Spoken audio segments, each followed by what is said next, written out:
عزادارو، پنجتن کے 5 جنازوں کی تاریخ آپ نے غور کی ہے؟ کیا ہوا ہے پنجتن کے 5 جنازوں کے ساتھ؟ کیا ہوا ہے؟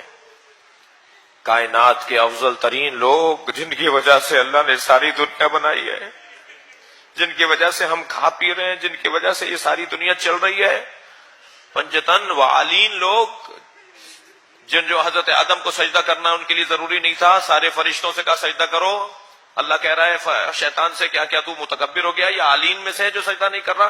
آلین کو میں نے نہیں کہا ہے سجدہ کرنے کا، تو کیوں نہیں کر رہا سجدہ؟ وہ آلین لوگ، وہ بڑے لوگ جو اس وقت میں موجود تھے،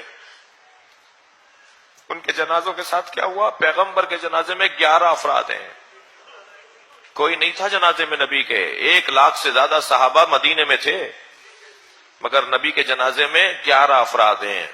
امت کو بڑا اعتراض ہوا کہ علی نے ہمارا انتظار نہیں کیا، بہت شور مچایا، بڑا اعتراض کیا کہ علی نے نبی کے جنازے میں ہمیں نہیں بلایا۔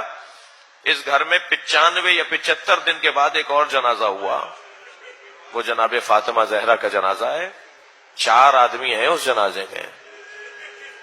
میں اور آپ اپنے عزیزوں کا جنازہ اٹھاتے ہیں تو ہزاروں لوگوں کی شرکت ہوتی ہے، نبی کی اکلوتی بیٹی، کائنات کی مخدومہ، محشر میں خاتون بنے گی، جنت میں جو سب سے پہلے جائے گی، اس کے جنازے میں 4 آدمی شامل ہیں۔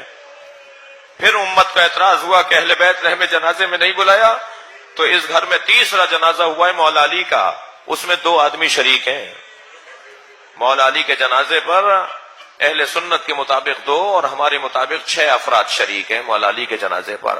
اہل بیت کے گھر کا تیسرا جنازہ، حجاج ابن یوسف نے 3000 جگہ قبریں کھدوائی تھی کہ علی کا جنازہ نکال کے لٹکاؤں گا۔ مولا کے جنازے کے ساتھ یہ ہونا تھا، تبھی امام جعفر صادق کے زمانے تک مولا علی کی قبر کا پتہ نہیں تھا۔ امام صادق نے بتایا یہ میرے جد کی قبر ہے۔ یہ جنازہ کا حال دیکھ رہے ہیں آپ، کیا ہو رہا ہے ان جنازوں کے ساتھ؟ تیسرا جنازہ مولا علی کا تھا، جو امت نے یہ انداز اپنایا۔ جی بڑا اعتراض تھا، اہل بیت ہمیں جنازوں میں نہیں بلاتے، اہل بیت کے جنازے اوپر کاندھا امت نہیں دیتی۔ یہ پہلا جنازہ تھا جو پنجتن میں چوتھا جنازہ تھا امام حسن کا، امت نے تیر مار کے واپس کر دیا۔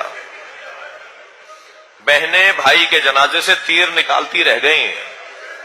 یہ پہلا پنجتن کا جنازہ تھا جو امت کے کاندھوں پر دیا گیا تھا، اور اہل بیت کا 5واں جنازہ اور امت کے کاندھوں پہ دوسرا جنازہ وہ حسین کا جنازہ ہے۔ گھوڑے دوڑا دیے حسین پر، اور ایسے گھوڑے دوڑے ہیں کہ بہن بھائی کا لاشا نہیں پہچان سکی۔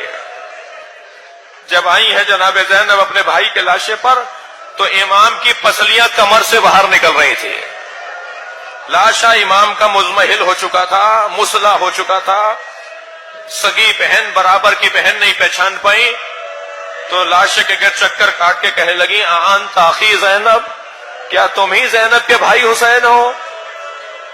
اور پھر مدینے کا رخ کر کے نانا کو سلام کر کے کہا نانا یہ آپ کا حسین ہے۔ اور اس کے بعد میری بیوی نے لاشے کے گر چکر کاٹے۔ امام سجاد نے پوچھا پھوپھی اماں کیا دیکھ رہی ہیں؟ فرمان لگی سالم جگہ دیکھ رہی ہوں جہاں بوسہ لے سکوں۔ مگر جناب زینب کو امام حسین کے بدن پہ سالم جگہ دکھائی نہ دی، تو کٹی ہوئی رگوں پر لب رکھ دی ہے میری بیوی نے، کٹے ہوئے گلے پر بوسہ لے کر۔ پھر ایک مرتبہ امام سجاد سے کہا بیٹا میں جہاں بوسہ لے رہی ہوں وہاں کسی نے بوسہ نہیں لیا۔ ایک روایت اور سن لیجئے، آپ کی آنکھوں میں آنسو ہیں۔ میری بیوی پھر اپنے بھائی کے برابر میں بیٹھ گئی اور رونے لگیں، آنسوؤں سے رونے لگیں۔ امام نے فرمایا انت عالمۃ غیر معلمہ، پھوپھی اماں حوصلہ کیجئے، ابھی بڑی سخت منزلیں ہمیں گزارنی ہے۔ فرمانے لگی زین العابدین میں کم سن تھی، اپنے گھر کے مدینے کے میں اپنے گھر کے صحن میں سو رہی تھی، کچھ دیر کے بعد میری آنکھ کھلی تو میں نے کیا دیکھا، سارے صحن میں دھوپ آئی ہوئی ہے مگر میرے اوپر سایہ ہے۔